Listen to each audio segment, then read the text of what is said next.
Yeah, it's a double shot Thursday of George Thorogood. Yeah. I don't know what happened. It just started over. One of the good classic rock songs of all time. You know what movie this is in? I don't know if you've Probably seen. multiple movies. Well, I mean, the iconic movie from the 90s.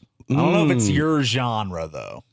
Is it? You're not really a movie guy. No, I'm not a movie guy. But this is like one of the greatest movies of all time. Bad to the Bone. It seems like it should be like in a cop and a police. I don't know. T2, Terminator 2, Judgment Day, one of the best movies It's also ever. in the Major League Baseball movie. It is. Oh, yeah. yeah. It's also in the Parent Trap. Oh. I just looked it J.B. up. Mooney, the greatest bull rider of all time. It's his walkout song, too. Oh. Ooh. Look at that. Bull Yeah. riding That's a pretty nugget popular there. $3 song. million bull rider, J.B. Mooney.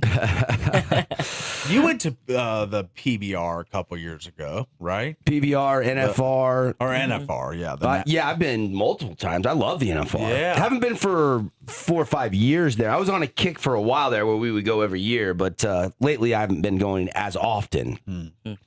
But, You've been too, haven't you? Yeah. Yeah. I've been to a lot of PBRs and then NFRs, too. Yeah. Cool. Yeah, you've never been to a bull No. riding event?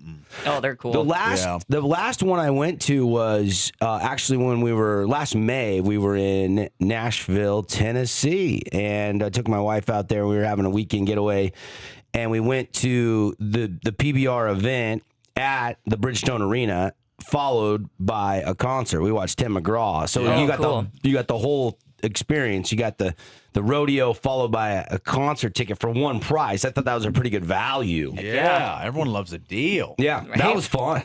Yeah. I We bet. did the Grand Ole Opry, Yeah. Lower Broadway. Like it was a good little. If you ever want like a 3-day weekend getaway, Nashville is your ticket. Yeah. That town is amazing. I've heard a lot of good things. You've never been to Nashville, huh? It's one of the few East Coast cities I haven't been to. I hadn't until last year, and I will go back. I will go back. In fact, I'll probably be back multiple times. We are loaded on a Tuesday morning. We've got a lot to get into today. I wanted to clarify one thing. One thing has been bugging me all night long. We do not pick the all-region players. Oh, we didn't my even get a vote. Gosh, Yeah. we don't even get a vote. It's all settled by the coaches, and yet you should see the idiotic posts, people hammering down this guy should be first team, not this guy, and this guy should be MVP and not this guy. Yeah. Look, I love that you're passionate about Yes. your players that you love. But take it up with the coaches. Don't kill the messenger. We're reporting the news. This is not our poll. Not our poll, not our battle to fight here. Oh my gosh. Like, I wish we had a say, though. and the funniest was some Yeah. Cedar fan ranting and raving about Tyroli. What you don't understand, Cedar City fan, is that Cedar was 0-12 in region, and they give X amount per team on order of finish. There's a hierarchy. It's a vote. The coaches do it. You can't vote for your own player. Okay, so the other coaches have to vote for other players in the region, and you only get so many slots. If you're first place, you Crimson, you get more first team, second team honorable mention than everybody else because you won the region title. Cedar, you finished last. I'm sorry, you don't get as many slots. I'm not saying Tyroli's not deserving. He is. Yeah. But there's a process here that the coaches live by, go by. Now, it's always been a rule that the winning region team usually had the MVP. Unspoken I rule. hear that rule was not in play this year, but that's Okay. still the way the vote went out, which is a little bit surprising to me. That's why it's an unspoken rule. I feel like it just is kind of just assumed at this point. I had 3 Hurricane Tiger residents send me a personal message yesterday, and my answer was, it's not my poll. You'll have to ask the coaches why Brigham Kemp didn't And in win their the defense, MVP. they don't know. They probably thought that we were doing the poll or whatever it may be, and they're just defensive of their guy who had a great season. And it's understandable the heartache they're feeling. This is the funny thing is we used to do a poll, Yeah. but it takes time. It takes energy. You know, it doesn't make a dollar. It's money that we're donating to put out another list to spread the love. Just hey, they've got their list. Here's another perspective on a list. More kids get honored. It's shuffled a little bit. And we move on. We got so much backlash. There was so much confusion. Coaches were calling me like, hey, did you get that list from the coaches? I'm like, no, coach, this is our list. I had people DMing me at 3 a.m. upset because they disagreed with who the baseball MVP was. Yeah. So it wasn't worth the headache. I'll be honest. And then you got coaches upset because their list doesn't carry as much weight. So we stopped doing these about 3 years ago. Yeah. 2 or 3 years ago. We do not do an all-region list anymore. Should we bring it back after this? Maybe. I think so, yeah. Maybe. I think there needs to be 2 polls, and it kind of clearly indicated that it's a media poll, and it's from the members of the media that cover the teams on a night-in, night-out basis. Yeah, it doesn't have to be. The coaches have a different perspective. I'll just say that. I'm not saying their vote is wrong. Travis Murdoch's very deserving. Their perspective is they put an emphasis on winning. They do put an emphasis on winning. All-region stuff has an if you're on a winning team and you're the 3rd or 4th best scorer, you're probably 2nd team all-region. That's right. But I know it's not a postseason poll, but the same, it just, when we see the postseason transpire, it's clear, I feel like. But it's just a regular season award. I remember that's where it starts and finishes. One year, it was really tight between Hagen Reed of Desert Hills, who's a pure hitter, offensive powerhouse, right? Great OBP, great power numbers, great batting average, led the region in home runs. And then you had kind of a 5-tool guy in Tyler West. And Tyler West plays mistake-free in center field, doesn't commit an error, covers a lot of ground, steals a lot of bases, still hits for great average, still has a great on percentage, and it was so tight. And ultimately, we gave the award, and it was back when we did our own poll to Tyler West. Yeah. And people were not happy because it should have been Hagen Reed because he led the region in home runs. You're never going to make everybody happy. There was one year it was Kyle Lemke, and we put out Owen Mackey, and people were upset at us. And I'm like, why? Kyle Lemke's a great on the region champ team Dixie. This is 3 years ago. Yeah. Owen Mackey's an unbelievable talent. They both get all region in one poll or the other. It's a win-win, but people didn't see it that way. And so I understand. Anyway, a little clarity this morning because I stopped reading messages last night. I had to just unattach from the messages. I answered a couple, friends of mine, and I saw a couple of the posts, enough to know that, holy cow, people upset. You would have thought we stole your diapers. Your bike. Your baby formula. We took your, I like your bike. Your we took your bike. bike for your baby formula and your diapers. My goodness gracious. People outraged. Here's the other thing that they could do to make this better. And the girls did this. I give a shout out to the Region 9 girls. I know what you're going to say. Get it out early. Get it out early. Yeah. Because Brigham Kemp had an unbelievable state tournament. And it's a regular season award, but people don't realize that. I still think he should have won it based on regular season accolades alone. Right. But then, if you factor in, like a lot of these people do that watch the state tournament, it's hard not to think, Paulie, he was, as a viewer, as a fan, like all these people contacting you, they saw the same state tournament we saw. We saw 17 points against Crimson in the first half. Goes all the way to the state title game. Like, if you take that into account in your vote, it's clear. But none of these coaches did. It was a regular season award, and Murdoch was the best player on the best team, and that's how it always goes. So. Yeah, and look, I feel bad for Trav right now. It's like everybody. I know. Everybody knows Brigham's a great player, but they went 10-2. Yeah. They went 10-2, and Travis was an integral part of that team. I mean, played unselfish. He changed positions this year. Like, there's a lot of justifications for Travis Murdoch. Right. And do we love Brigham Kemp? Do we think he was deserving? Absolutely. But there's only one MVP. Yeah. A lot of people thought, well, slide him down to defensive MVP. Well, Hurricane didn't finish second in the region. That was Pineview. That's why Jelani Ojegba got tapped. And Coach Stout said himself, like, we're not playing for the region title. We're playing for the state title. And they got a chance. They had a chip and a chair in the state tournament. Yep. They did. And a lot of people's argument will be, well, how come Brigham Kemp will be first team All-State, and yet he won't even be our Region 9 MVP? And that's a very valid question, but the main difference is regular season and emphasis on winning, and postseason irrelevant when it comes to the all-region stuff. Yeah. So, I don't know. Is there some things that the coaches could do to dial it in, maybe make it better in the future? Probably. Yeah. Probably. I don't think it's a bad list. I think the coaches did fine. It could be a combined coaches and media poll, maybe like 3-4 media members and the coaches, and then. Well, that's why we do the preseason poll the way we do, right? And because coaches, they get the call from the writers up north, and they have their preseason polls. Instead of us doing just a media poll, we combine our votes with the coaches.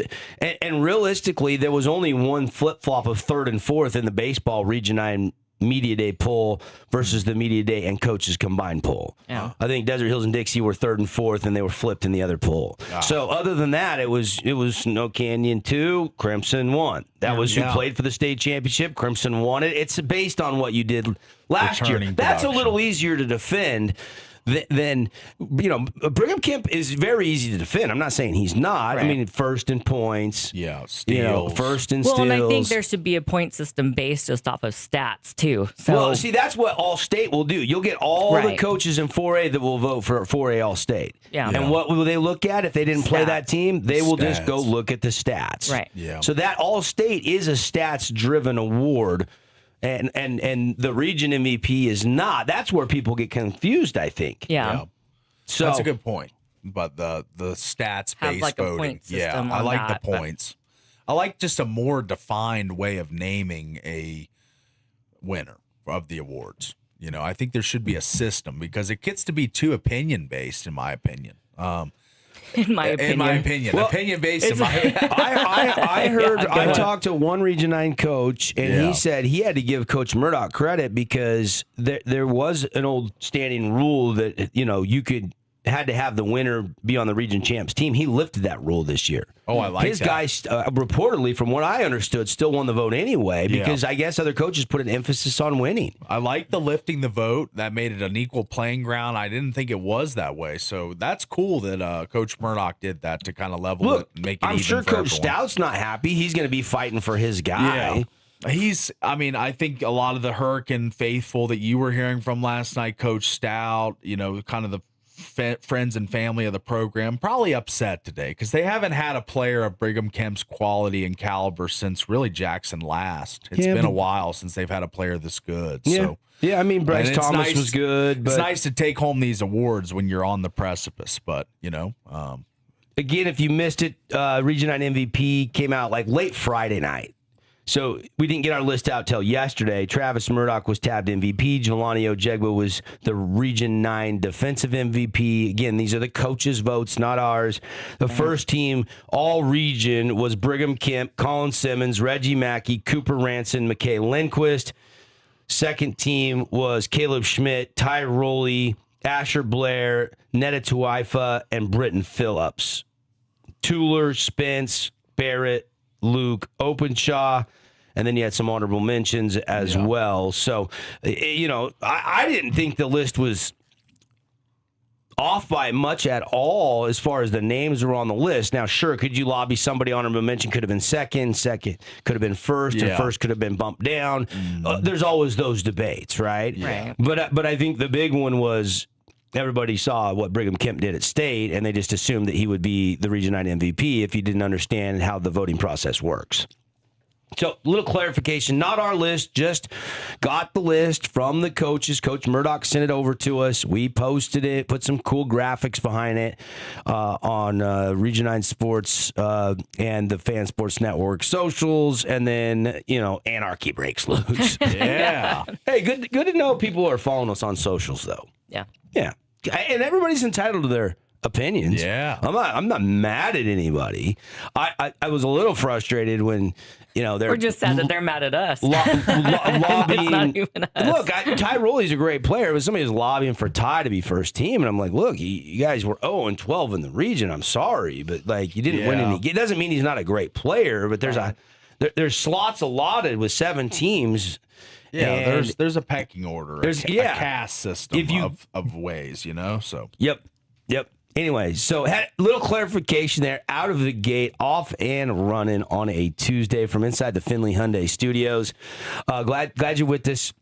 Lots to get to, lots to break down. A lot of college hoops today. We've got a ton. I watched some college hoops. Probably I know you were watching college hoops last night, and a couple of discussions that we'll get into in a couple segments today.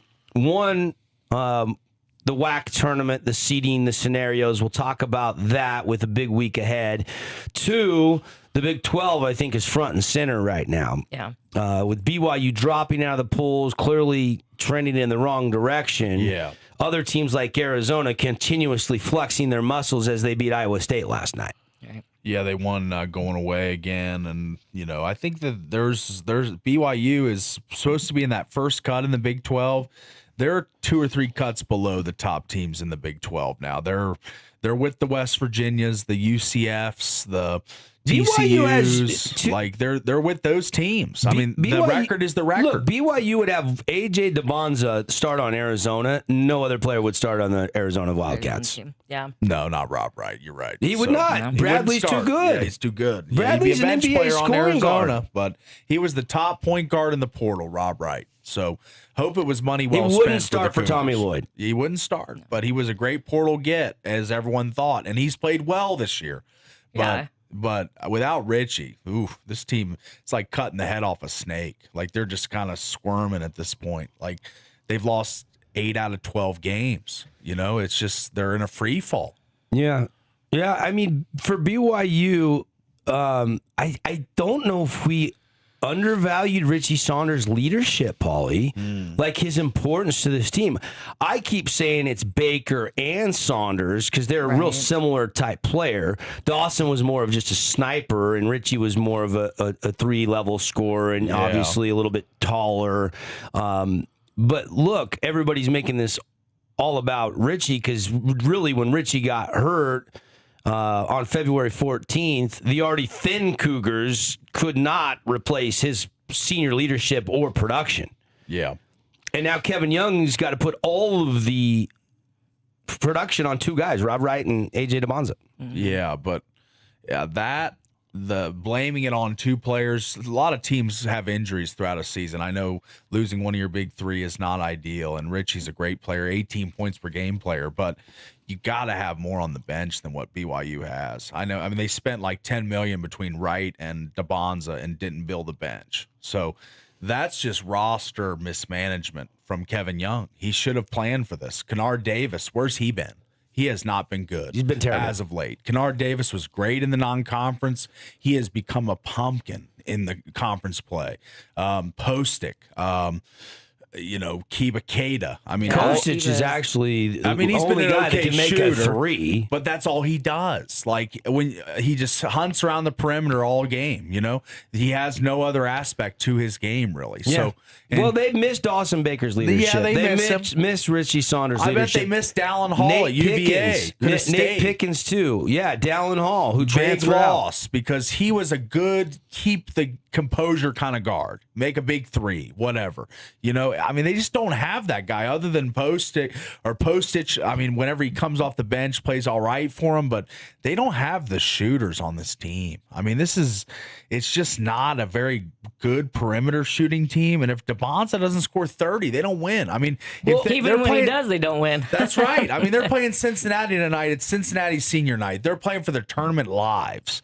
BYU has lost 8 out of 12. I would lean Cincinnati tonight, and they're the worst team. Well, they're 8-8 in the Big 12. They're identical. I know. Both teams are 8-8 in the Big 12. BYU's in the field right now. Cincinnati on the bubble. This is a massive game for Cincinnati. I think they're going to play like they their won 5 of lives 6. depend on they've won 5 of 6. They beat just Kansas routed in the Oak Fog. State. Yeah. Last time out, they won 91-68 over Oklahoma State. Yeah, they're playing hot right now. Your boy Jizzle. Yeah. Day Thomas is a shooter. Yeah. They got some players. Last year, I think Day had 15 against BYU when I was researching this game against Cincinnati. Jizzle James added 24. It was 84-66 last year in Cincinnati. Wow. So, Paul, your inclination is that story might repeat. Home team. Take the home team. I mean, we'll see.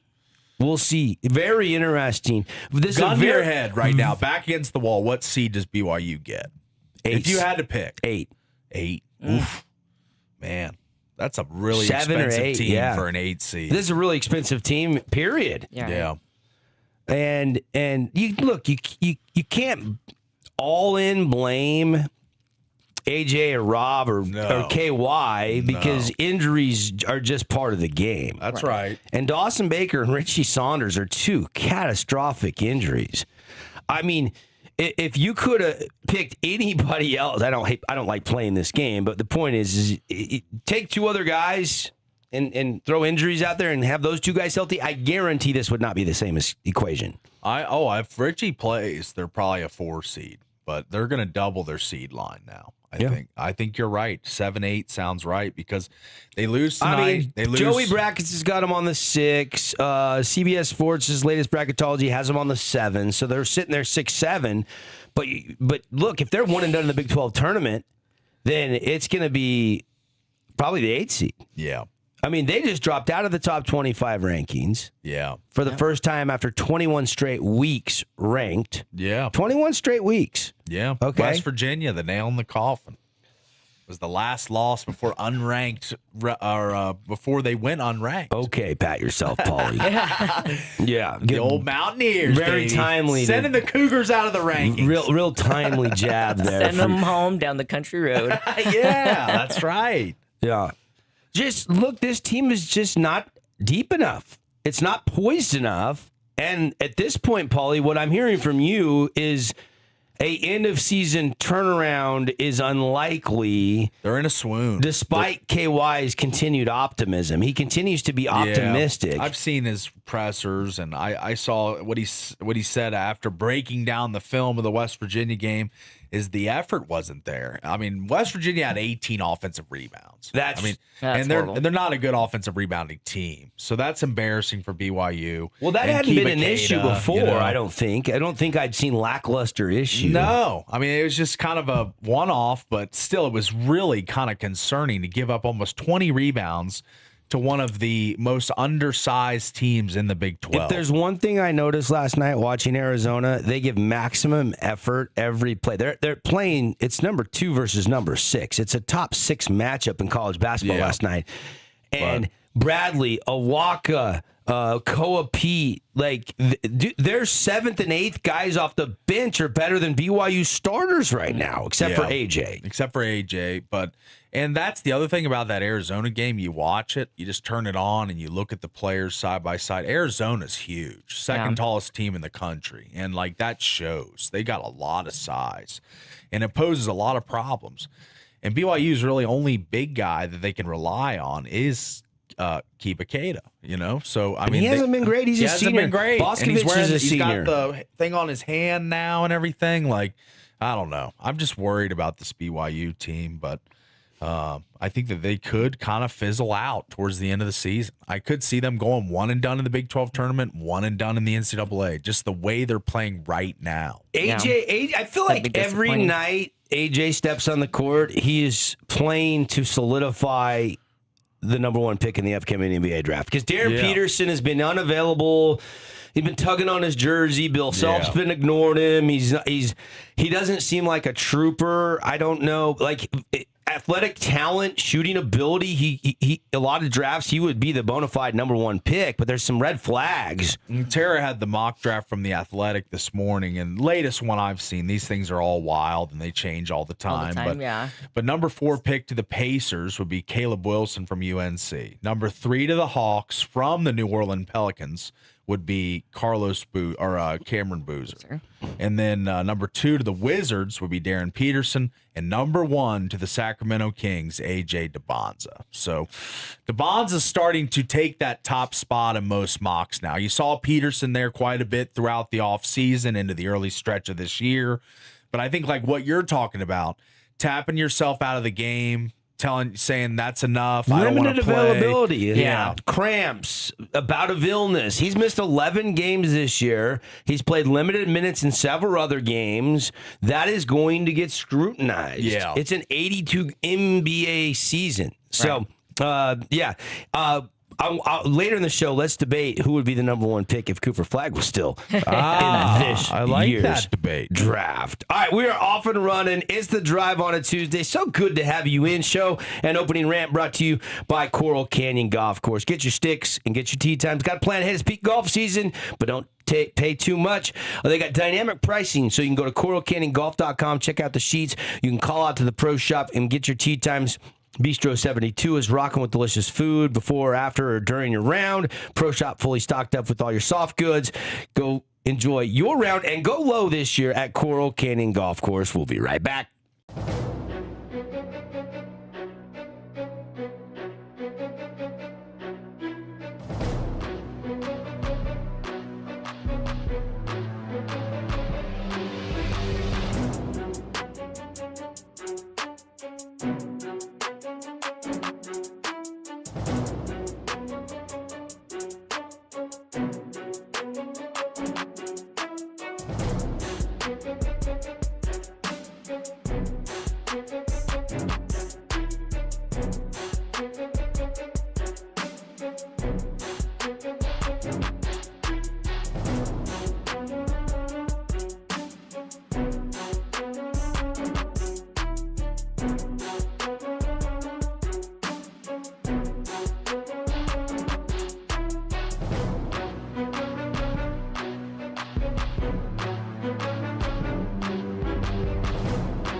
Hey, welcome back, everybody. Show today brought to you by Zag. Zag, reminding you to protect your phone better. Get your phone cases. Get the Zag iPhone screen protectors. Go over your camera on the face of your screen.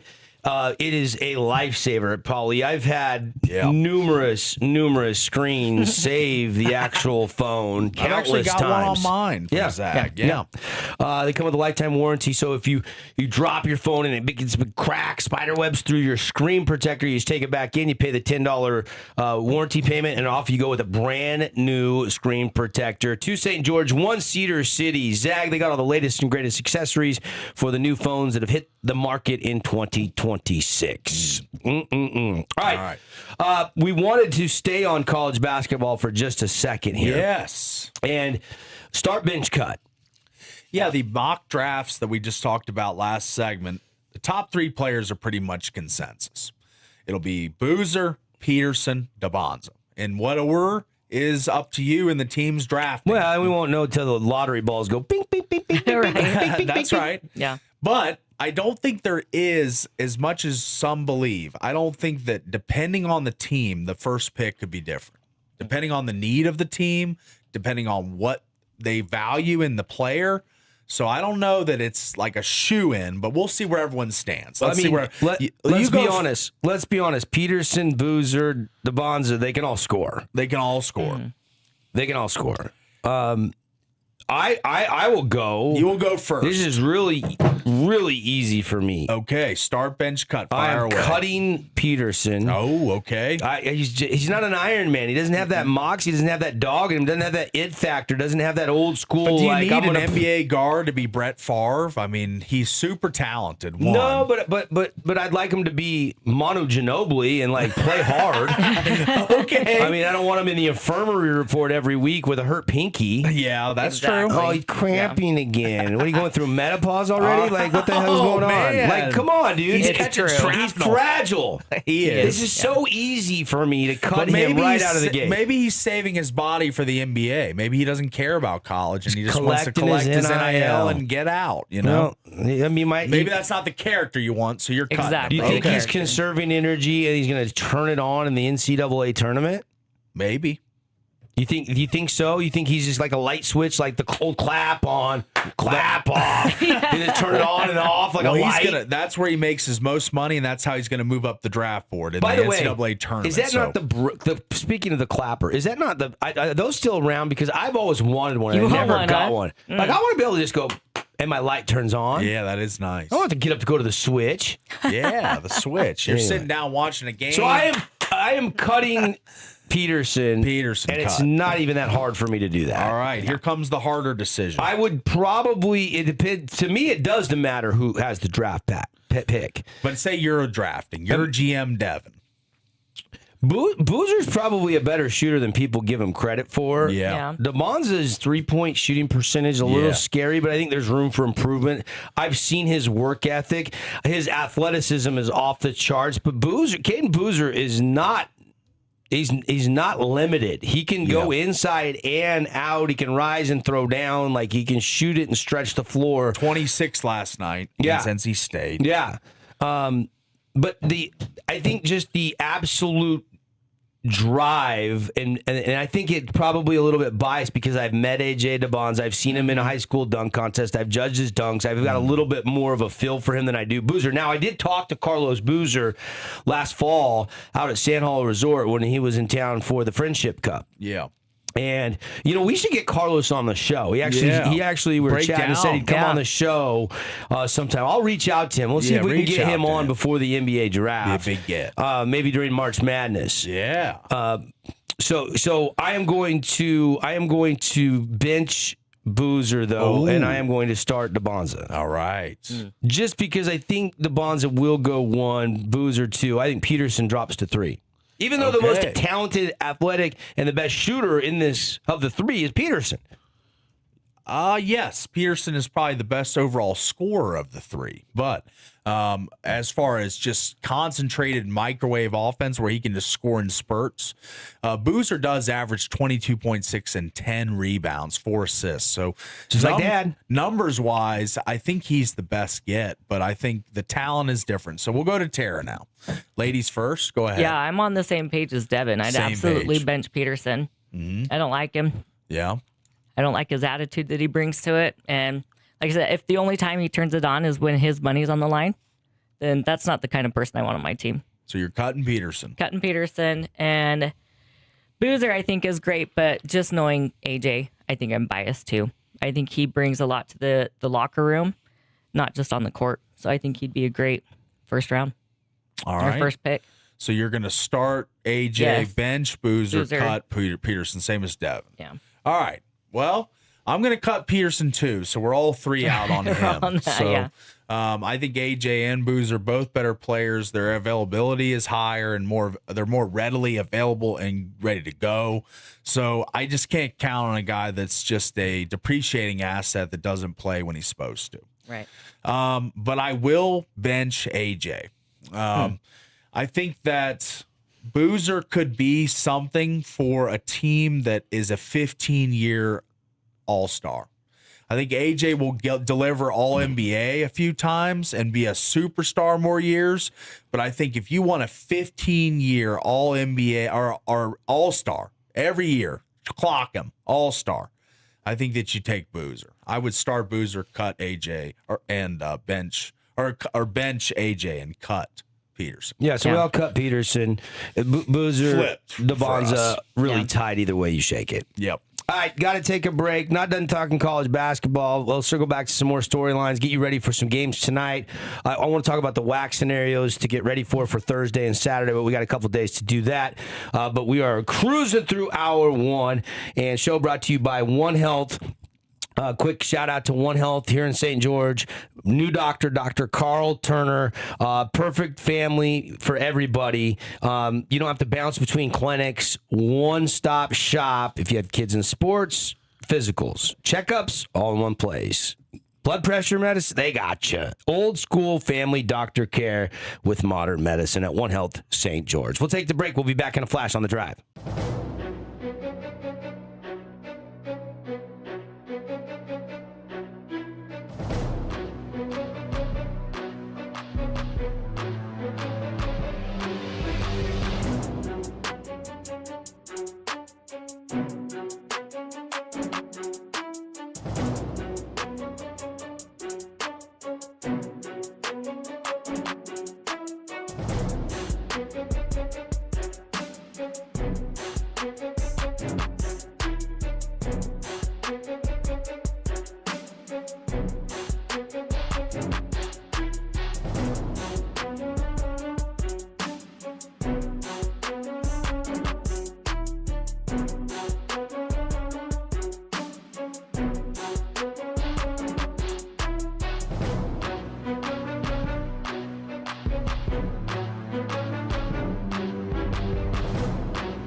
Quiet right, baby. We are not quiet. We talk sports very loudly here on the Fan Sports Network from the Findlay Hyundai Studios. I just saw across the Twitter feed I'm trying to make sure that this is substantiated. Okay. At the NFL Drop on X, Twitter, reported about, I guess it came out yesterday, that he has filed for Chapter 9 bankruptcy. Chapter 9 bankruptcy. Yeah. Wow. So, I mean, this guy hasn't even had time to get out of the league and spend his money, has he? Is this true? Is this true? Odell? Yeah. It's really funny because the one of the accounts on Twitter posted a video of him talking about the struggle of living on a 5-year, $100 million contract, and he says it's nearly impossible to build generational wealth with that money. He only made $99 million in his career, and this was really This was timely. Now that he's gone, well, we're trying to. Is that substantiated for sure? I don't know. At NFL Drop on Twitter. Okay. Some people have retweeted it. A lot of people are asking if it's true or not. But, but I mean, I haven't seen anybody post the court filing personally. This is funny because this is what he said about living on a $100 million contract just recently with Ryan Clark on his podcast. If I didn't have $1 in my account right here today as we speak, I'm going to be straight for the rest of my life. No question, right? I don't think everybody is in that. And when you've sacrificed your whole life to get here, and you're like, yeah, I played 10 years in the league. And I always explain this to people, I'm like, bro, you give somebody a 5-year, $100 million contract, right? What is it really? It's 5 years for 60. You're getting taxed. Do the math.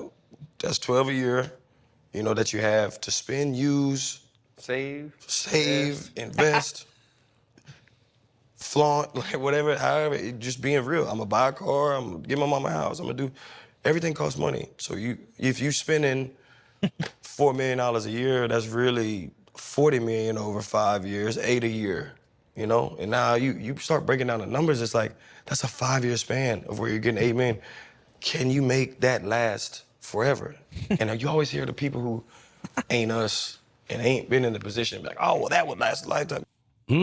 Yeah, it's pretty topical. Yeah. At the NFL Drop, it's got a blue check mark by it. Yeah, those are elusive at this point. I'm trying to substantiate. Yeah. And when I Google search to fact check this, it's inconclusive. Okay. But we do know there have been some very famous players that are broke or have filed bankruptcy. Yeah. Which ones pop to the top of the mind? Is it Mike Tyson or is it Allen Iverson or is it a lot? Remember Antoine Walker of the Boston Celtics? Yeah. Dennis Rodman. Yeah. One of the key things that Odell did, and this, if this ends up being factual, this NFL Drop might have it first, but in 2021. Odell Beckham converted his entire contract into Bitcoin. At the time, in November 2021, Bitcoin was worth about $64,000. In late August 2025, it traded at more than $108 million. Sell! He didn't sell, I don't think. And since then, it's gone down, it looks like. So, and he was talking, he tweeted, so Bitcoin is at an all-time high today. Safe to say, we still happy with our decision. Let's see what Crypto Week talking about. And that's when it was at 121,000, it looks like. Or was that a number for it? 121,000? Yeah. Oh, okay, yeah. So at one point he was really hitting, but I guess not anymore. And now he's kind of struggling. So yeah, sad because I liked Beckham. He probably had the greatest catch in NFL history. Yeah. He did. Whew. I hate seeing because for the average you and I, the average Joe or Jane out there, it's like, you know, how does Mike Tyson, who earned an estimated $400 million, lose it all? Well, he bought a tiger. Yeah. He had a $400,000 monthly cost of living. That doesn't last forever when you're. Yeah. Could you imagine spending $400,000 a month? Yeah, it's terrible. I mean, Allen Iverson, even when he played, he still earned $150 million in salary alone. But in 2012, he was flat broke. He told the Georgia judge. And we knew Antoine Walker had the gambling debts and bad real estate. Phil Mickelson.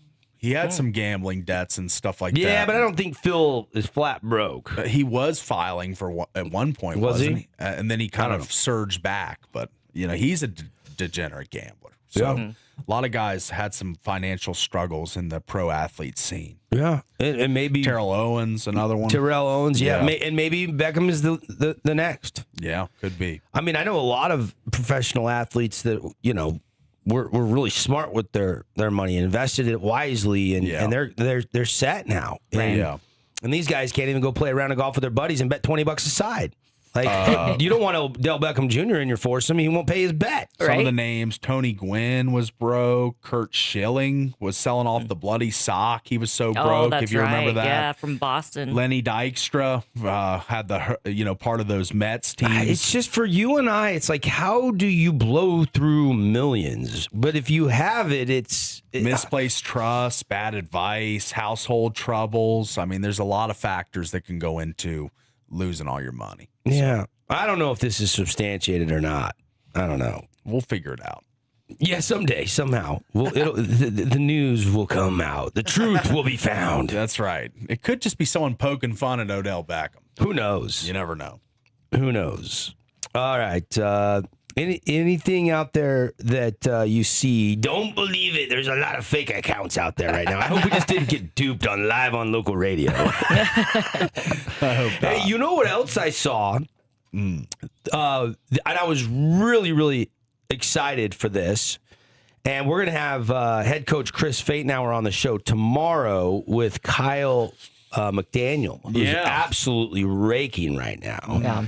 But I don't know if you guys saw yesterday that the WAC announced that sophomore right-handed pitcher Talon Tank Kelly of Snow Canyon High School was the WAC pitcher of the week. Yeah. Oh, wow. Nice. Yeah. Love to see that for Tank. I'll never forget. I like him a lot. I do too, and I'll tell you why. Oh, I know. I remember that. You were there? You were there? I told you the story? I just remember the Molly story. Yes. Thank you. Thank you. My niece has Williams syndrome. I haven't heard this story. And it's a form of Down syndrome. Story. And they do this special needs baseball event over at Snow Canyon. The baseball team and the softball team host, and all the special needs kids come. And I went to watch her. And Tank was right there helping her, running to first base with her, like made her feel, and she absolutely adored him. And I will never forget the smile on her face hanging out with TK. And that was when he was in high school. Yeah. And now you scroll forward 2 years later, 2 1/3 innings pitched. That's the Cliff Notes version, Tara. Okay. Relief appearances in the home sweep over Northern Colorado. Tank's 1.69 ERA right now, and he's got a win under his belt. He struck out 5. Okay, so the fastball working, the off-speed pitches. And I remember talking with Coach Fatenauer a month or two ago, and he's telling me how excited he was and how good he thinks Tank can be for them. That's why he brought him in. And here is Utah Tech baseball. We're not even done with basketball. We're talking about a big week in basketball for Utah Tech and UVU and Cal Baptist and WAC Vegas next week around the corner. And now, you get a headline like this, kind of gets you excited for what this season could hold for Coach Fate and the boys. Yeah. Tank Kelly is 2-0 on the season, 8 strikeouts, 1.69 ERA, and 5 1/3 in 4 appearances out of the bullpen. Yeah. Wow. That's pretty good. It is. Yeah, that's really good. And I've always said about Coach Fade, he kind of puts a fence around St. George, keeps a lot of the top prospects in town. You got Petey Soto down there. Yeah. You got Aaron Morris on this roster. You got Tank Kelly on this roster. You got Brock Roundy that looks really good. He's Lefty good. pitcher. He's a senior now, one of the Roundy twins that went to Pineview. I mean, 11-0 and 4-0 at home and 7-1 on the road to start the season is about as good of a season that I remember the start. Yeah. So this is amazing and great job. And by I would Coach like to Fate. see even more Region 9 kids get the opportunity to stay here. I mean, guys that I loved in Region 9, like Luke Anderson went to BYU. I'd love it. There was a day and time where it's like, you know what?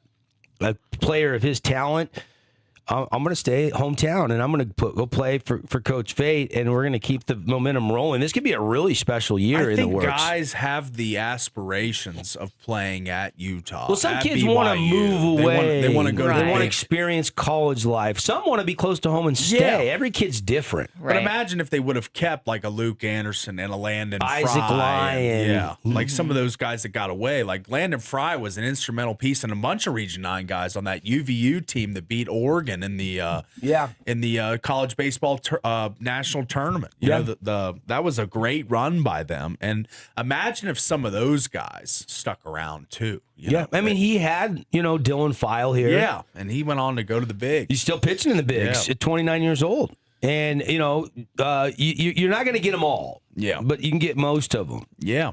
It's good to get most of them. And Tank Kelly, another one in the long line of good ones from Region 9. So glad that he stayed in Region 9 or stayed in St. George. More on the baseball tomorrow with Kyle McDaniel, who's off to a sizzling start, hitting north of 400, and Coach Fate. They'll join us tomorrow live in studio, I believe, at 8:30 a.m. for all you baseball fans. Utah Tech is 11-1, like you said, Paulie. They wrap up their 8-game homestand with a 4-game series versus Austin Peay this upcoming Thursday, Friday, and Saturday down at Hearst.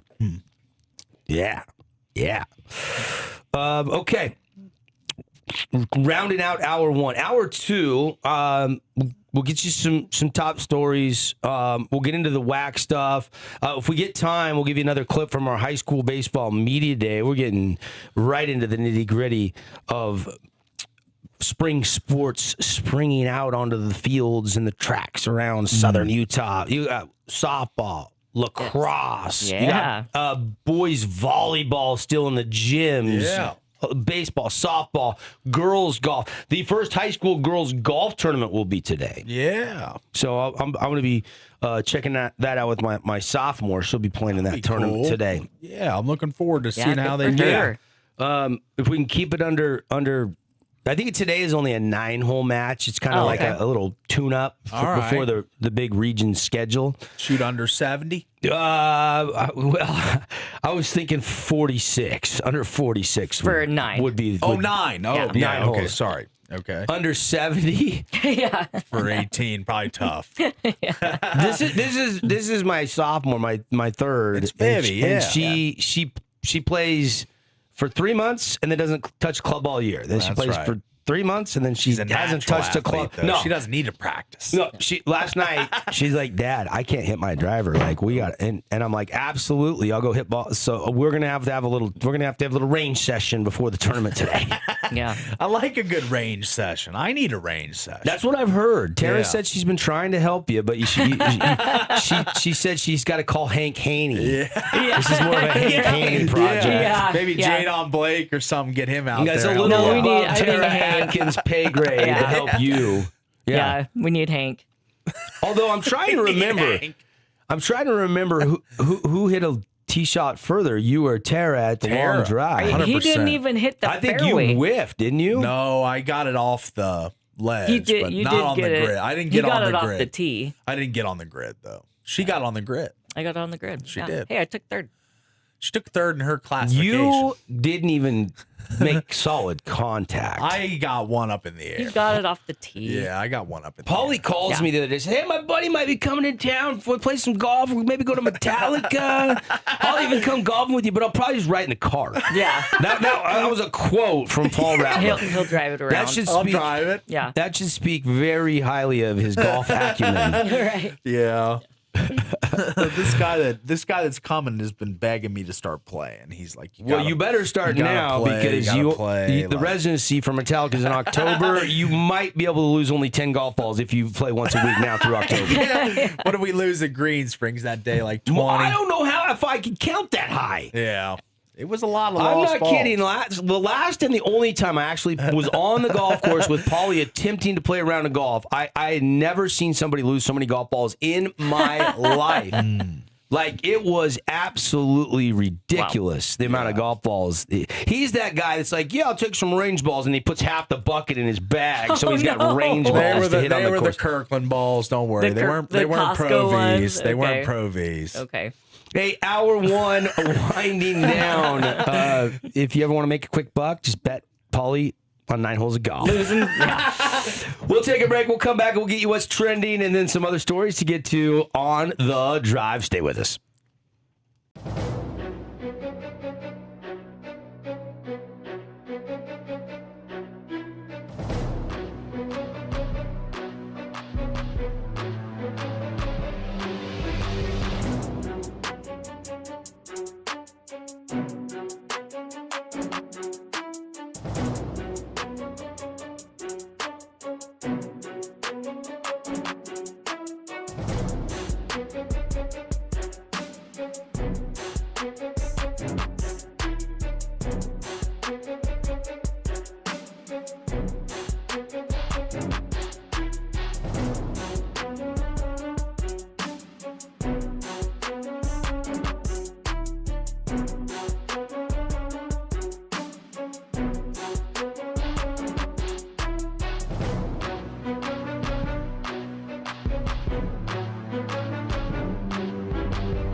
Hey, we're back, everybody, jamming into hour 2, 8 o'clock hour here on the Fan Sports Network. Thank you for locking us in, loading us up here on your hometown sports source. And nobody brings you more in St. George market games than us, whether it's high school or Utah Tech. We got you covered with a ton of local play-by-play here from St. George. We are launching our first headline here before we actually do the headlines. Oh. The Final Four is coming. March Madness is coming.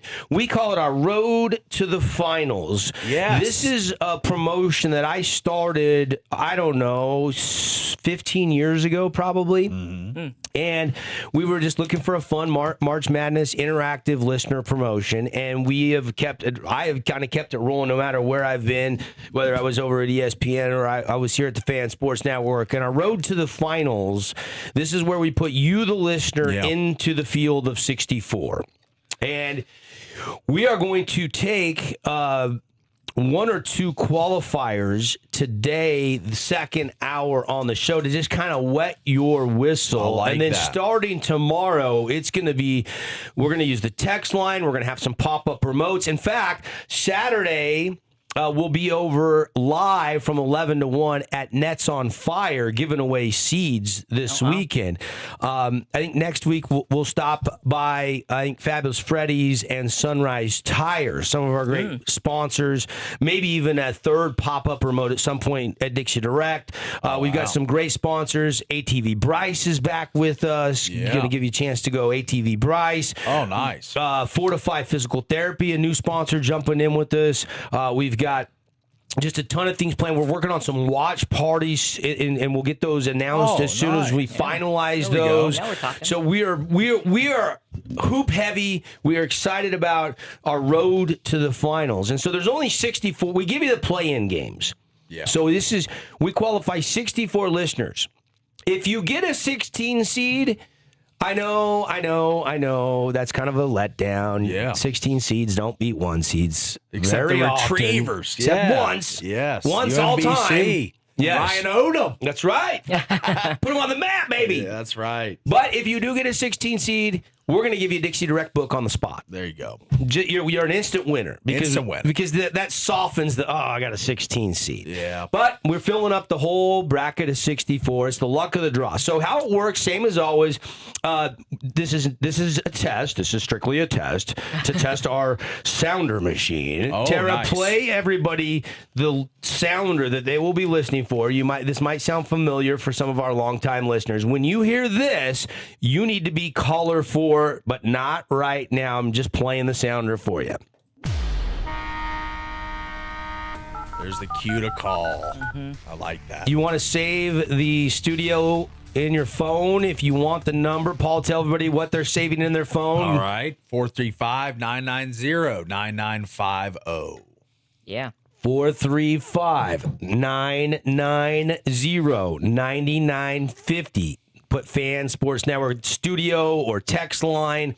Save it in your contacts because you're going to have to call quickly when you hear that sounder. We're going to take at least probably 2 this hour, and we're excited. And it's kind of nice to get the first or second seed because you can pick any number 1 through 64. Yeah, you got the full board available to you. We randomize it. You might say 32. It could be East number 8. You might say 16. It could be East number 3. You could say 63. It could be South number 2. It's completely randomized. The only people that know where the seeds are right now is Tara.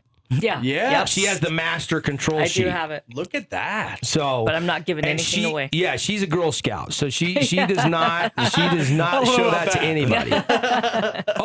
I would say if I was. You don't want Tara. I want Tara in my corner. She can get us out of a bad situation. Oh, yeah. She could build a fire, kindle, and all that stuff. Probably. You know it, yeah. You probably. could? She's from Idaho, bro. You're right. I carry a flint in my back pocket everywhere I go. Tara Flint Atkin. Yes. Right. Yes. Hey, Flint, fire it up. Right, yeah. Anyway, road to the finals. This is promotion number 1. Then, once Selection Sunday comes, March 15th, you will have 4 days. You'll have the Sunday night, Monday, Tuesday, Wednesday until Thursday morning when the first game starts and the brackets lock. And we will have you go out to our website and enter our bracket challenge. And we're putting up prizes for the top brackets so you can get in our group and play along. So we'll have 2 promotions. And oh, by the way, we're putting up $953 for the best bracket because we're on 99 or 95.3. Yeah. So pretty cool. Yeah, that is cool. Oh, maybe we're doing 99.5. That's the higher. Yeah, $995. $995 Let's go with the high. cents. Let's go with the higher. Yeah, combine the two. I like Basically that. $1,000 for the best bracket. That's pretty good. So we're gonna go with the higher frequency. Not as well. The good thing about the $1,000 pool bracket is that it's not like those typical brackets where there's a billion people in them, like ESPN and people can CBS, fill out multiple brackets. and they can fill out like 10 brackets. Like this is one bracket, a smaller local pool, a good opportunity to be in the mix. Might be 400 or 500 people. Yeah, Something like that. it's way easier than 10,000 or more. You know? And we'll give out the grand prize will be the cash, obviously, but then we'll have prizes for second, third, fourth, and fifth. We'll pay out prizes from great sponsors for the top 5. So we're really excited. We got some cool prizes too between the two. We got the 977 once selection Sunday comes and you fill out your brackets. We just call that the bracket challenge. But the road to the finals. Little birdie told me we've got a Lowry Markkinen signed Utah Jazz jersey. We got some Utah Jazz signed basketball, ATV rentals, gas cards, car washes. I like a gas card. Oh yeah, everybody likes gas cards from Fabulous Freddy's. We've got some other cool stuff from other sponsors as well. So really excited to dive in. But we got to get qualifying. We just kind of finalized everything. It's such a quick turnaround from high school baseball to our baseball media day, and here we go. We're ramping it up starting this hour. So keep listening for that buzzer. All right, let's get you what's trending.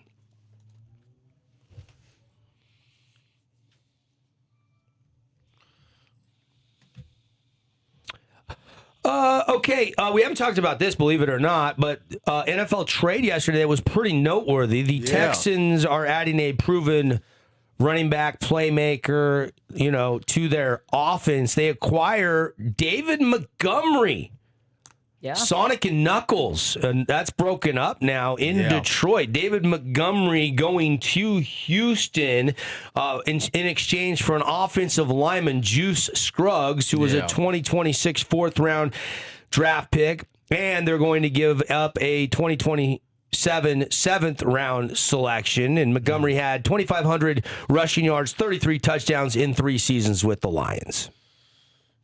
Good trade for the Texans. I think that this is confusing because they have the best 2-back system in the NFL. Well, for Montgomery, it's like, man, I'd love to be the lead back. Yeah, I get that. But you have Nick Chubb, who's hurt. Yeah. You have Woody Marks, who's a rookie that showed he has some promise. So you go from running back by committee to what it looks like is more running back by committee for David Montgomery. And I get that he wanted out because it's clear Jahmyr Gibbs, even though it is a 2-back system, he's the lead back. So I get he wants carries. He wants more opportunity.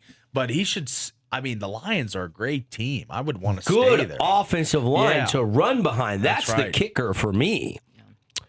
Other NFL news, Chiefs are going to release an offensive tackle, Jawan Taylor. Commanders going to cut Marshawn Lattimore.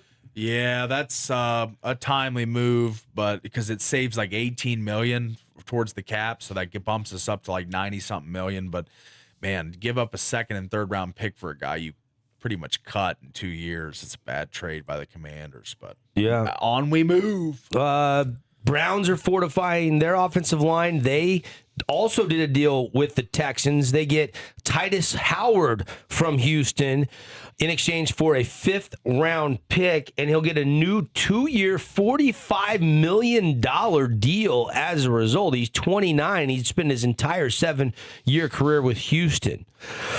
Other headlines. Trae Young finally sounds like he's going to make his team debut. Oh, I thought you were reading the other one. He was tossed from the game last night. Did you see that? Does that mean he's suspended for tomorrow night? I don't think so. No, I don't. But, did he come on the court It and was make off contact? the bench. Yeah. He was off the bench. So he made his debut for Washington after he left the bench early. And Monday night's loss is a joke. Hasn't made his real debut, but he made his on-floor debut. Kind of was ejected when he walked onto the court and complained to an official during the confrontation between Tarl Eason and Washington's Demir Watkins. So he made light of the incident on X, saying not to expect many more ejections during his Wizards career. Okay. I don't even know if this counts as part of his career. He's in street He clothes. hasn't started yet. The interesting thing for local fans is Washington plays the Utah Jazz on Thursday night. Yeah, that's where he will make his home debut. And there's a lot of optimism with Wizards basketball for the first time in like 8-9 years. So, I mean, I think Trae Young, Anthony Davis, it should be fun, but hopefully the Wizards lose. I want them to keep losing, even if Trae Young plays, which this should help them win, which is anti-tank, which doesn't make sense. Because I thought they were tanking. Now they're not. They've added Trae Young. They're going to play him. Maybe they didn't want to get fined. Yeah, Right? Ryan Smith hit him up with a text, said, you better start playing Trae. The top three of the latest men's college basketball poll remain the same. Duke is once again on top, followed by Arizona and Michigan. You saw Duke number 1, Arizona number 2, both win last night on Big Monday. UConn, Florida are up 2 spots, and they round out the top 5, followed by Houston, Iowa State, Michigan State, Nebraska, Texas Tech, making up the remainder of the top 10. Other notable, St. Mary's up to 21 after they beat Gonzaga over the weekend. Yeah. Miami is 23rd. They're new in the poll. And Louisville and BYU drop out of the top 25. And for BYU, that marks 21 in a row until they've dropped out. So the streak of 21 straight ranked weeks is over for Coug Nation. Okay, yep, it is. And they've tumbled to an 8th place tie between West Virginia and Cincinnati. Speaking of which, they play tonight. Yeah. They play Cincinnati. Cincy on Yeah. the road. It's a 7 o'clock Mountain Time tip on ESPN2. And they have that really good guard line, Day Thomas and Jizzle James. Jizzle, the son of former Edgerrin. Hall of Fame Edgerrin James. So he's got a little bloodlines in I the still family. can't believe Edgerrin named him that. I know. That's another topic for another day. We won't revisit that. Yeah. Colorado is at Utah tonight. That's a 1.5 point spread. It's supposed to be a tight game by the books. Utah State is at Thomas and Mack. Anybody going down and watch the Aggies tonight in Vegas at UNLV? That's a 9 o'clock Mountain Time That's tip. cool. So later tip. Yeah. Of course, Utah Tech off clear till Saturday. It'll be senior day. It'll be the home finale. We'll get into the WAC schedule and break down the scenarios for you a little bit later on in the show. There was one story with the Big 12 doing the new courts where they, kind of like the hockey does, where they can shoot stuff onto the court. They can change out the matchups, the logos, the sponsors. Well, this isn't lights being projected on the floor. It's like from the glass. The court is glass, like it's a screen almost. So Yeah. it's going to be like the first time I've personally ever seen this in a NBA or college game. Are So they debuting this for the women on Wednesday? I don't know that. So let Because me they're see in here. Kansas City, and they start, I know, tomorrow. I think it is because they're playing in the same. The court's set up. Yeah. As of 14 hours ago, I see a tweet. Big 12 has seen the light and put it on the tournament court. The LED court, first time ever breaking in for a conference tournament or Big 12 basketball game, is set to take course for the women's Big 12 tournament. Yeah, that's what I thought. So, yes, it will be for the women's tournament. And they're showing videos on Twitter. They can project the team's logo at center court like it's their home Change it, court. yeah. Like they can do whatever they want with it, as we see on the stream now. Like Cincinnati's logo, then Colorado projects up there. It's like, it's pretty cool technology. I wonder if this is going to be more widely adapted after this tournament. I guess we'll have to see how the public opinion feels about it. I think it's cool. I think it is I cool. think I've already decided I love it. Yeah, You love that's it. pretty cool. I I love think it too. it looks so awesome. Yeah. I mean, it looks like a real court. It looks clean. Yeah, it does. I like the color. It's not too verbose or too bright or too dull. Like, I think they've nailed this. I think they have too. And so they sit there with an iPad and change it. Yeah, like at your fingertips. That would be kind of a fun job. You're in charge of the on-court graphic designing logos. That's right. Yeah. That's right. The other thing I wanted to mention here, this is story number 8, and our headlines, again, brought to you by our friends at Game Day Men's Health, where you can get a free testosterone test, GameDayMen'sHealth.com/St. George. We've got the World Baseball Classic starting today, returning for the first time since 2023 when Japan beat the United States in the championship. Their exhibition games today, pool play will get started the day after. America is in the Houston group with Mexico, Italy, and Great Britain. Brazil is also in the group, and they will face the Stars and Stripes to open pool play, but that will be on Friday. And Mark DeRosa has already set the USA rotation for the World Baseball Classic. Logan Webb is going to start game 1. Logan Webb. All right. Well, the probably the biggest figure, Aaron both Judge? stature-wise and probably name-wise on the team, Aaron Judge, had a speech to get the USA baseball team fired up for the World Baseball Classic. Let's take a listen here. Sacrifice for your family at home, you're sacrificing for your country, and you're sacrificing for the brothers in the trenches with you every single day. And that's one thing I want us to do, fellas. You know, we're down, we're beat up a little bit, man. You know, bleed into each other, man. We're gonna lay it out on the line. If we do that, we're bringing the goal home, man. I'm telling you. Sacrifice. This doesn't really get me fired up. Yeah. I mean, he's a current player. You know, you'd think he'd given some verbose. You'd probably want a better grandiose- rah-rah guy than that. You know? We're bringing home the gold. Yeah, you could do it. Country, I live, know. on the line. They should have had one of the Kachuk brothers do it. Yeah. He needed a little more emotion. He did. He was I mean, a little look, it's a lackluster. team dinner. Maybe that's his persona. Yeah, maybe more of a chill guy, but that really didn't really get me I fired wouldn't up. call this an all-star team, though. This team has a lot of good players. But man, I mean, this is I don't know. I mean, Skeens, Griffin Jacks, Bryce Harper.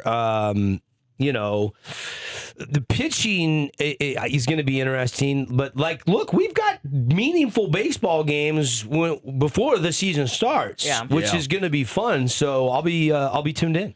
It's cool. I like the World Base. It's kind of like the Four Nations a little bit. I think it's really cool how they get all the countries involved, and you know, it makes for a great event, a precursor to the season. All right, we got to take a break. Let's do it, though. Let's do it. Without further ado, if you've been listening, it is time for our first qualifier on the drive.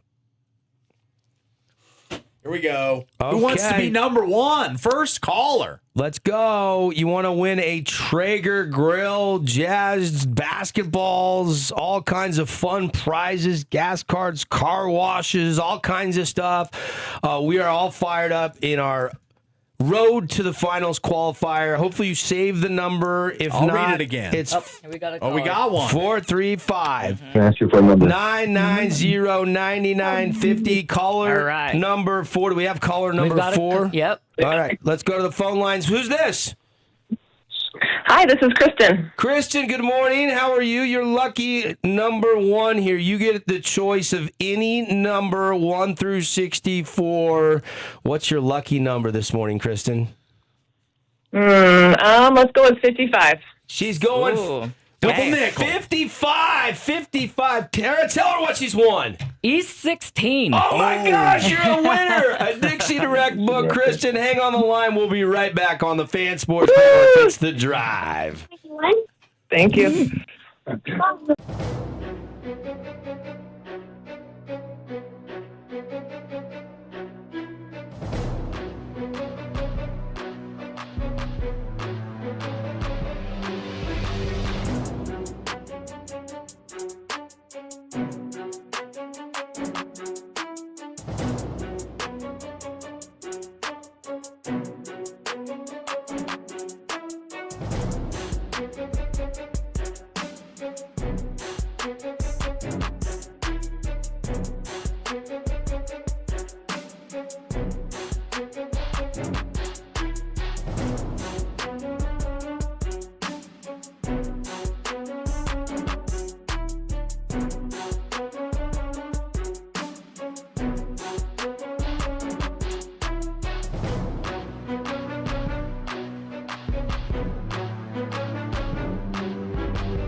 Oh, one of the best bands of all time, right here. This is one of the greats. Unwritten Law. Go deep dive these guys. Look at this. Woo! She pulled this This one is on Elva. us. Elva. I love this song.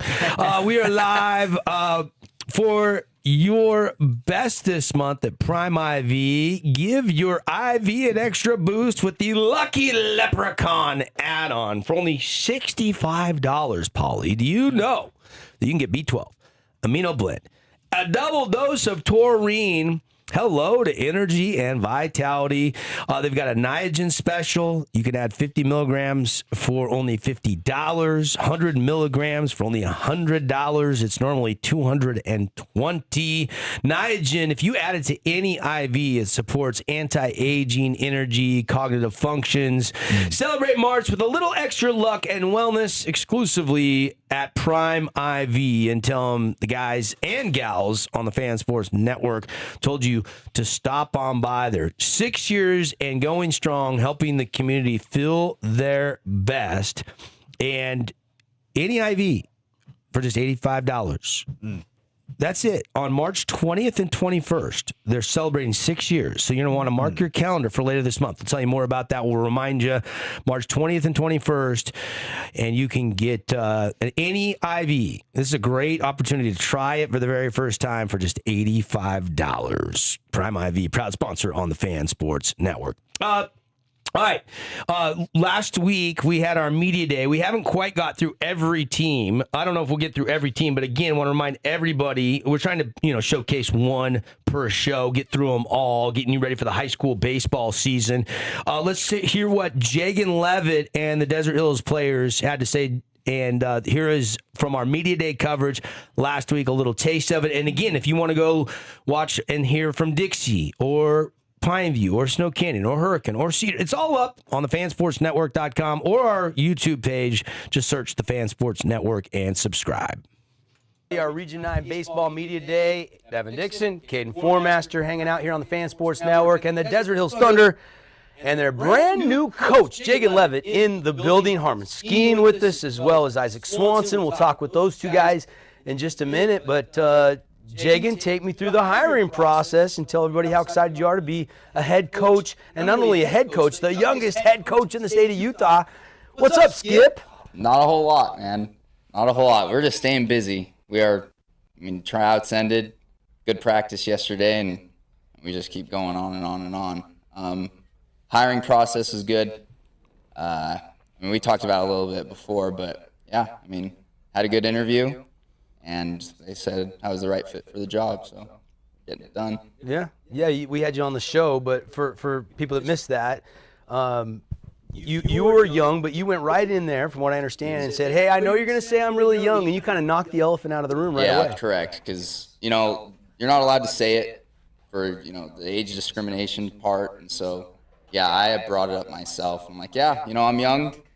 I get it, but allow me to kind of talk about it, and I know I'm qualified. I love the game. I learn every day, and yeah, it was pretty cool. I went on it head on.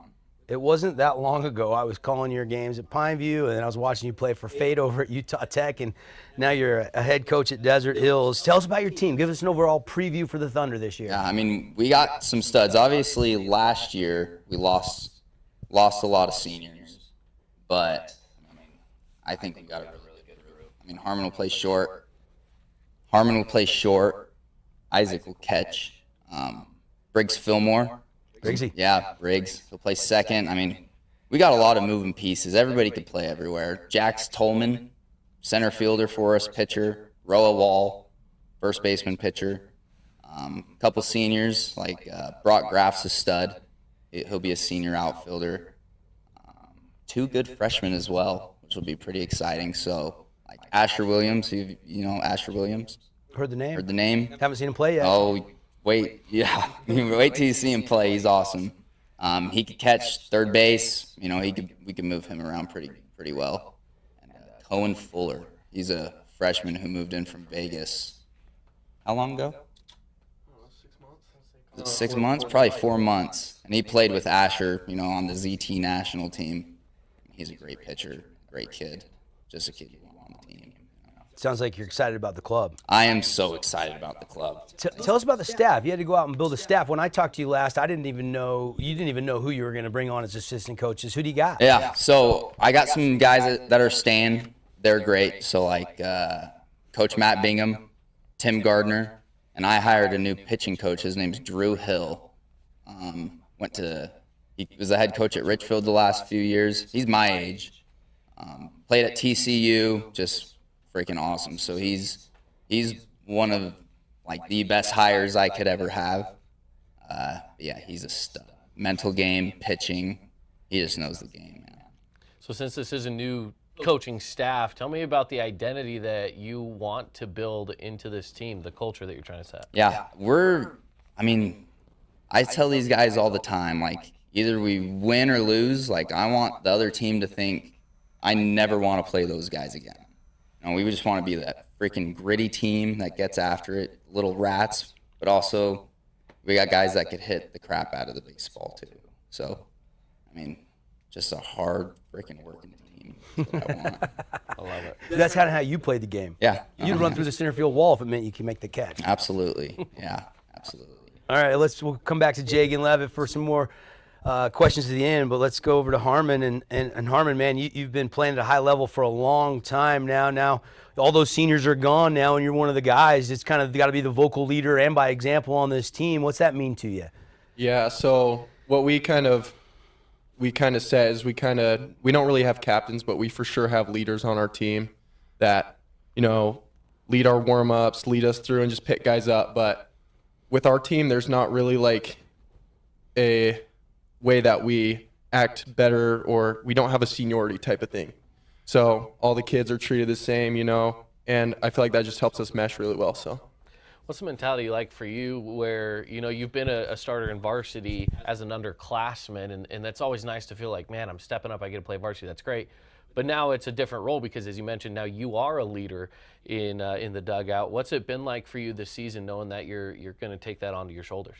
So I think like you said, as an underclassman, I had these seniors and juniors that, support me when I have to perform in those high-level situations. So I'm going to have to be that guy for the younger kids, which I know they'll perform and I know they'll step up. So just, be ready for them.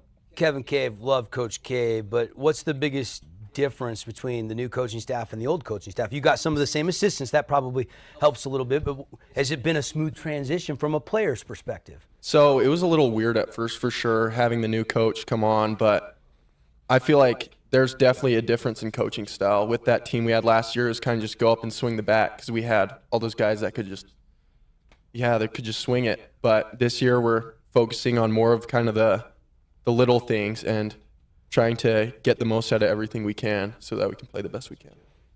What have you worked the hardest on in the offseason?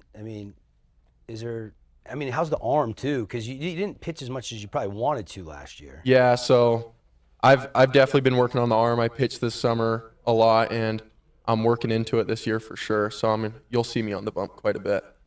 Love it. Tell me about the rest of the pitchers. We have a great staff Got a lot for of guys pitching. back, too. We do have a lot of pitchers back. We got 3 lefties that are nasty. That Jackson, Hoyt, I know about 2 of them. Yeah, Hoyt, Maddox, and Roa. So Roa. yeah, so they're all nasty. And then, like he said, Cohen, the freshman, he's a great pitcher. That kid can throw it, and we got other guys that can fill. Yeah, we got Jax, who's going to eat up a lot of innings and start games. So yeah, we got a lot of guys that can do good stuff. Let's bring in the catcher to talk more about the pitchers too, and Mr. Swanson here. Are they going to let you call every single pitch all year? The pitch is going to be a kind of a little bit of mix between the dugout and the catcher, or what's the plan? I'd say a mix. I'm not really sure. I haven't really talked about that, but probably a mix. You're just trying to make the team and exactly. That'll come. That'll come. You saw quite a bit of time behind the dish last year. Yeah, though. about when half. Willie would go on the mound. Yeah. You were behind the dish. Yeah. Yeah. How much did that help you getting some varsity experience last year? A lot. Experience is good, so it helps a lot. And seeing the pitching too, that helps. It's something that you're working on in the off season. Are you working more on things behind the plate, or are you working more on the bat? More on the bat. I still work behind the plate, framing and stuff, but I'd say definitely work more on the bat. Do you, as a catcher, ever get chatty with other batters or with the umpire, or do you kind of just settle in and play the game? No, I keep to myself usually. I don't chirp. I just let the game talk, kind of. I love it. When did you fall in love with the game of baseball? When did you go, oh man, I'm hooked, I love this sport? T-ball, when I was young. Your dad's from Taylorsville. Yeah. He player back in the day? Yeah, he played. I'm sure you've heard some of the stories. Yeah. Are you already better than him, or you still got a little bit to catch up pops? I don't know. I don't know. I hope to follow his footsteps, but we'll see. I love it. Isaac Swanson hanging out with this individual goal this year. Batting average, you want to pop for this, or, no pass balls. Like, what are some personal goals that will help the team in return? Just be the best I can. I don't know. Keep it simple. Yeah. The KISS method. Yeah. I love it. All right, let's bring back Coach for a second here and some final thoughts. Congratulations are in order. The engagement. Congrats. Yeah, no, thanks. Got to knock that out before the season starts. Right? No, it's been long overdue. Like we're talking about. She's awesome. Best thing that's ever happened to me. Yep. I just wanted to send my congrats on that and put a bow on it. How about these two guys? And I know you guys are excited. I want to ask you about the schedule a little bit, because the preseason schedule does matter when it comes to seeding for the state tournament. What do you guys got stacked, and what are you excited about some of the preseason matchups? So preseason, we kick off with Park City, right? Orem, Deseret Peak, and Coronado out of Las Vegas. So that tournament will be good. We play some good teams. Like we play good 3A teams. So Union, Juab. We got a lot of confidence in our guys, but preseason is obviously huge. That's half of our season. Well, and for Southern Utah teams, preseason is always a time where it seems like, for especially Desert Hills, you guys are hosting a lot of these teams, a lot of these tournaments. What's it like for you guys to be able to just go sleep in your own bed during preseason when everyone else has to go on the road? Right. It's awesome. I've never really been on the road, in college, but But yeah, I mean, it's always been at home. We've always been hosting Pineview, Dixie, everywhere, right? And so that's always nice. The crappy thing is I mean, I'm selfish. I got to get up and turn on, make sure the field's all ready to go. You got to go rake a field, and you got. I'm there from 7 a.m. to 10 p.m. Right, but I mean, it's fun. It's good to watch all these guys play. But I mean, these guys are freaking awesome. Like, there's a reason I wanted them here. Like, some of the best kids in the state of Utah, right? And same with a lot of our kids. They are freaking good kids. Like, I have just plenty of good things to say about them. They're freaking awesome. It's gonna be fun. You're trying to build that culture right out the gate, year one. Who have you leaned on to kind of, create your own culture? But you've played for a lot of different coaches. Mm-hmm. You've met a lot of different coaches. You've been around the game your whole life. Who have I leaned on? I would say fate has been my guy, and if I have questions about, things happening in the region, Reed Seacrest has helped, Abbott's awesome, Chunner's great. And so those are my guys, but coaching standpoint, probably fate. Love it. He's awesome. Love it. Yeah. Thanks for bringing the guys in. Yeah, thanks for having us. Desert Hills Thunder. Got to take a break. We're not done yet. Still lots to get to. Pineview Panthers will be by next. We still got Cedar coming up on tap, and our preseason polls and all-region team. Don't go away.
Welcome back, everybody. It is the Drive on the Fan Sports Network. One more qualifier in the next 20 minutes. I promise. Tara, what did I promise? I promised two. Yes. Good news for everybody. Kristen won a Dixie Direct book. She took a 16 seed right off the Off the top. bat, yeah. I mean, I don't know if that's ever happened where the very first seed we have given away was a 16 seed. It's our road to the finals, brought to you by Fabulous Freddy's, Nets on Fire, Sunrise Tire, ATVBryce.com, our friends at Fortify Physical Therapy, Dixie Direct, among others. We got some great sponsors hooking up with us for the promotion this year. We'll let you know if we put together some watch parties. We're going to do some pop-up remotes this Saturday. If you don't get a seed by calling in between now and the weekend, you can hit us up at Nets on Fire. We'll be over there broadcasting live this Saturday from 11 to 1. They're having their big Phantom basketball tournament this weekend. So Nets is going to be popping. We're going to be right in the middle of it on Saturday. And if you stop by Nets on Fire, you'll be able to get a seed in person and say hello and check out the Nets facility if you've never been there. That's going to be a lot of fun. All right. A couple things I want to get into. One, I promised everybody a look at the WAC scenarios. Yeah. Because we are getting right down to the nitty gritty. Yes. Paulie. We're getting This down is to it. The final week of the regular season in the WAC. Utah Tech only has one more home game. SUU has two more home games. And the standings look like this going into Thursday's games. No games tonight, no games tomorrow. The games will be Thursday and then Saturday. Utah Valley's 12-4 in the conference. Cal Baptist 11-5. Utah Tech 11-6. Okay? So the scenario for Utah Tech is pretty simple. Yeah. They need Utah Valley to lose to SUU, and then Utah Tech has to beat them head-to-head, then they would have the tiebreaker, and they could get the number one seed. Right. Yes. Okay? But Utah Valley's got to lose two games, but they are both on the road. That's how costly that loss to SUU was last Saturday night. That's right. For the Trailblazers. Yeah, the Wax Hoops Nation, Kyle McDonald, is on this, as he always is. WAC regular season title race breakdown for Utah Valley. Outright champs if win at Southern Utah and at Utah Tech. Yep, they control their own destiny. Or win at either SUU and Utah Tech, and CBU loses to either ACU or Southern Utah. So they host ACU in Riverside Thursday. They got to go to Cedar City on Saturday. Okay, and then for Utah Tech, Trailblazers can only earn a share of the WAC regular season title. Trailblazers need Southern Utah to sweep the week versus Utah Valley and CBU, and Utah Tech needs to beat Utah Valley in the regular season. And they would be tied with Utah final. Valley at 12-6. And he's got a couple tiebreaker scenarios and all that good stuff. Did Utah Valley beat Utah Tech twice? Or was it 1-1? No, they split. Yeah. They split This is the 1-1. third matchup. Yeah. So they split 1-1. Home, So home teams have won. Utah Tech in a share have the tiebreaker? Tiebreaker scenarios until I'm corrected, he says. If Utah Valley and CBU share regular season crown, Utah Valley is a 1 seed and CBU the 2 seed. Correct. If Utah Valley, Utah Tech, and CBU share the regular season crown, it will come down to a 4th place team in the WAC standings. If it's UT Arlington, then Utah Valley is the 1 seed, CBU the 2 seed, and Utah Tech the 3 seed. If it's Southern Utah, then CBU would be the 1 seed, Utah Tech the 2 seed, and UVU the 3 seed. Okay, then I'm mistaken. I thought first and foremost, if Utah Tech beats Utah Valley and they lose 2 this week, and Cal Baptist drops 1 game, Yeah. Or 2, whatever. I thought if it just was a share with Utah Tech and Utah Valley, then Utah Tech would potentially have the tiebreaker because they would have won twice. And he makes one more here. I will also clarify, if Utah Valley doesn't have the injunction granted and doesn't pay the exit fee, thus not being eligible for the WAC tourney, which you say will not happen. I don't think so, but it's not a clear-cut decision yet. There is a path to Utah Tech being the 1 seed. In this hypothetical, CBU is the 1 seed if it wins out and it finishes in a tie with Utah Tech. Lancers won the season series 2-1. Correct. You know, they've won twice in Riverside. Utah Tech is the 1 seed if CBU loses out and the Trailblazers beat Utah Valley on March 7th. So those are all the possible scenarios and pathways for Utah Tech to be either the 1, 2, or 3 seed. Look, if Utah Tech was 12-5 right now with one game to go, they would be in a much better spot. To your point on Monday, That's why I was so dejected. yeah, they needed to beat their rivals in Cedar City last Saturday, and they couldn't do it. They couldn't do it. We weren't even really close to doing it, despite a career high for Juice Holt. But we're going to be happy with the 2 seed if it happens. 3 is a little dicier. Well, doesn't 6 and 7 play a play-in game first? The 1 seed gets the bye. I'll have to look. And then doesn't it go 1-6 and then 2-5 and then 3-4? I would assume that's how they do it. The 2026 Air Force Reserve WAC tournament bracket is the Wednesday games. The 6 seed and the 7 seed play at 3 p.m. Thank you. The 6 and 7 seed the men's 6 and 7 seed play at 5:30 Pacific time. Then that's the only game played on Wednesday. You're right. Yeah. You are correct. Yeah. And then they shuffle it out and they'll have 3 games on Thursday. Or does the 1 seed get 2 games on Thursday? 4-5 and the 1-3 play on Thursday, is what this says. Women's game 2, women's game 3, men's game 2, men game 3. So there's only 2 games that day. So the 1 seed would get so that 1 seed gets you all the way to Friday. Yes. Yeah. I think so. Yes. A lot at stake. Yeah. A lot at stake. I mean, winning 2 games to go to the NCAA tournament, a little easier than winning 3 games to And go to the that's NCAA just the tournament. product of being a very small amount of teams in this conference. It probably is the least perilous path to the NCAA tournament of almost any conference I know of. How many conferences do you know of that have 7 teams in their their list of teams? Well, and SUU is right in the middle of it all. They're sitting there at 6 and 10 in the conference. UT Arlington 7 and 9. Yeah.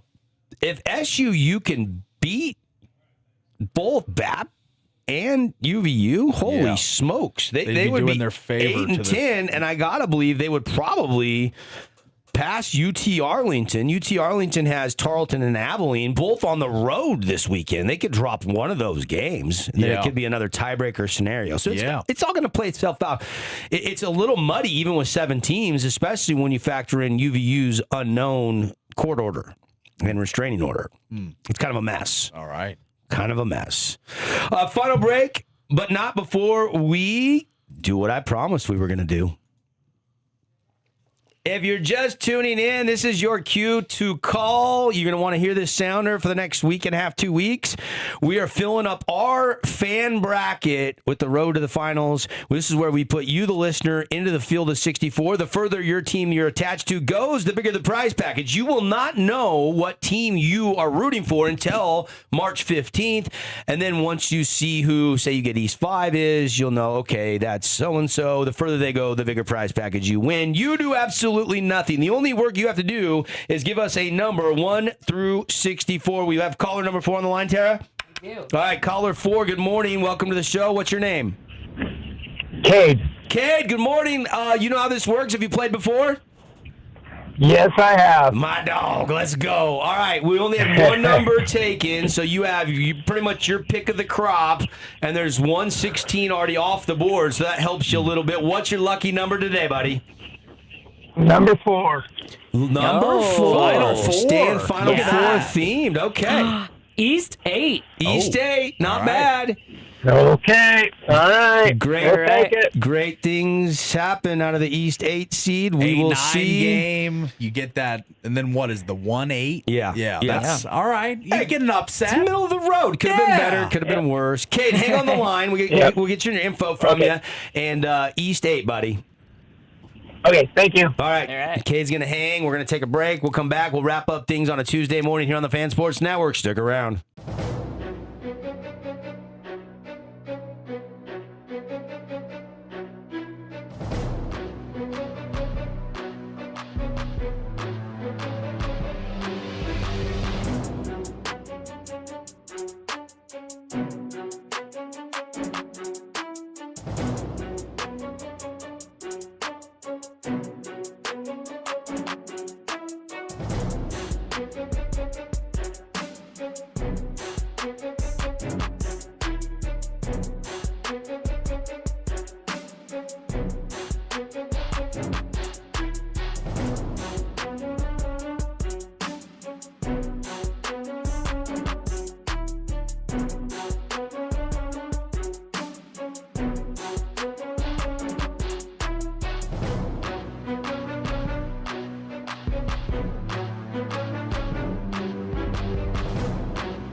Hey, welcome back, everybody. It is The Drive. Woo, doggy. We are having a good time. Devin, Dixon, Paulie, Ratliff, Tara, Atkin hanging out. We are your Drive Morning Show crew. And show today brought to you by Soda Weight Loss. Paulie, tell everybody about the weight loss journey. You're letting go of a few pounds with our friends at Soda Weight Loss. Absolutely. Anyone out there struggling with extra weight, I know I was, don't get trapped in the endless shots like I was, or drugs that cost you hundreds every month.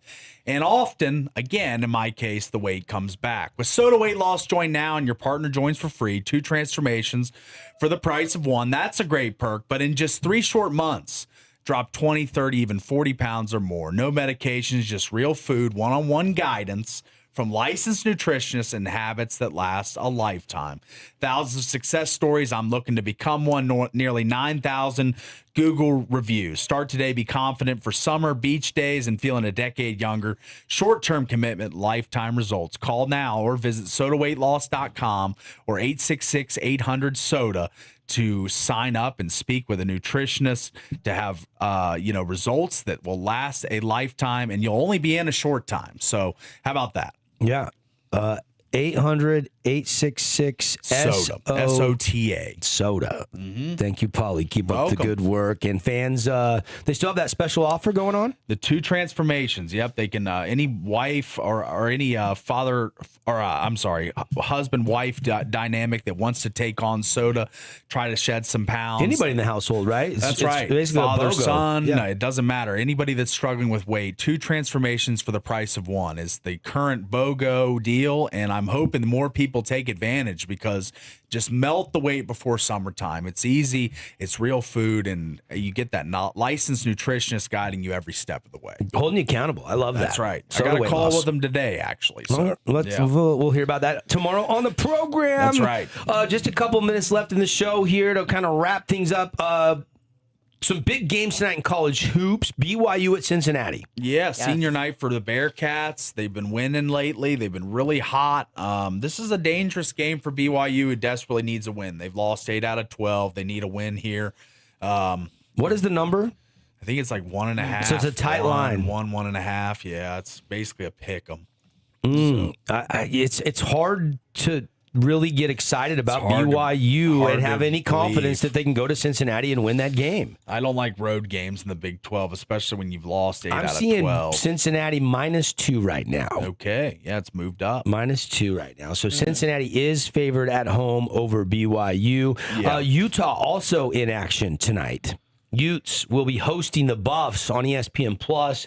Utah, tough year for first-year head coach Alex Jensen. Just 10 wins, 19 losses. But maybe at home here, a winnable game against Colorado. They only come in at 16-13 in big overall this year. Yeah, Colorado's not a great team. This is a winnable game for Utah, who really played UCF tough before relenting at the end. But I like the chances for the Utes to get their 3rd Big 12 win tonight. They are a pick 'em tonight at home. There's no spread on that game.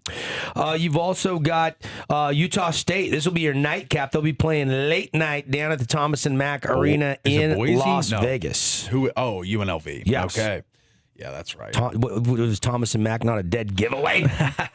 You're right. I should have gotten that. Yes. I'm sad. I'm there's disappointed in myself. We were breaking down the WAC scenarios, but there's some scenarios there inside of the, conference there, the Mountain West as well, with them and San Diego State, New Mexico. And right now, max 3, maybe only 2 get into the NCAA tournament out of the Mountain West, and Utah State needs to guarantee themselves a spot. They're 7.5-point favorites on the road tonight down in Mountain West action in Vegas. Big night in the Mountain West. Yeah. 5 games. San Diego State at taking Boise on State. Boise. Yeah. That's a big one. That is a big one. Up in your old stomping grounds, Idaho, not your direct stomping grounds, but State home. And Boise is a 1-point favorite. 1.5, 1.5, 1. Yeah, I would like San Diego State in that one. They're playing for the tournament lives. I agree. Yeah, I agree. Boise, it's tough to go get a Taco Bell arena. Is there still Taco Bell arena there in Boise? I will look at that. It's the Extra Mile Arena. Okay, so convenience store sponsor. Gas station sponsor, right? Yeah, is that right? Is. Yep. Okay. A lot of basketball on a Tuesday night across the country. Yeah. There's dozens of games tonight. Some really Super Tuesday, always a stacked night of college basketball. I think Tennessee, South Carolina, You'll see Alabama, Georgia, TCU, Texas Tech, Clemson, North Carolina, Georgetown, St. John's, Oregon, Illinois, Kansas, Arizona State. There's a lot of big games tonight. Not a lot of ranked on ranked action, but a lot of ranked teams playing tonight, though. We'll see how it plays out. All right, we delivered tomorrow on the show. Good lineup tomorrow. Zane Smith, NASCAR driver, will stop by. So that'll be fun. We're getting closer and closer to revving it up in Las Vegas for the Pennzoil 400. Yeah. I've never interviewed Zane before, and that'll be fun for everybody. And also, Chris Phaetonhauer, Utah Tech skipper, with star Kyle McDaniel, one of the Trailblazer players. That'll be super cool. Join us on the program tomorrow. Yeah, I'm excited. 11-1 start. Yeah. Great start. Talon Kelly, former Snow Canyon Warrior and now pitcher for Utah Tech, named WAC Pitcher of the Week yesterday. So that's kind of cool news as they off to a great start. Yep. All right, anything we failed to mention? More qualifiers tomorrow in the Road to the Finals Fan Challenge. Where we give out an 8 and a 16 today. We're just kind of warming it up. We're just warming it up. Tomorrow will be good. Hope to have you back. Thanks for listening, everybody, or watching. We'll see you tomorrow on the Fan Sports Network.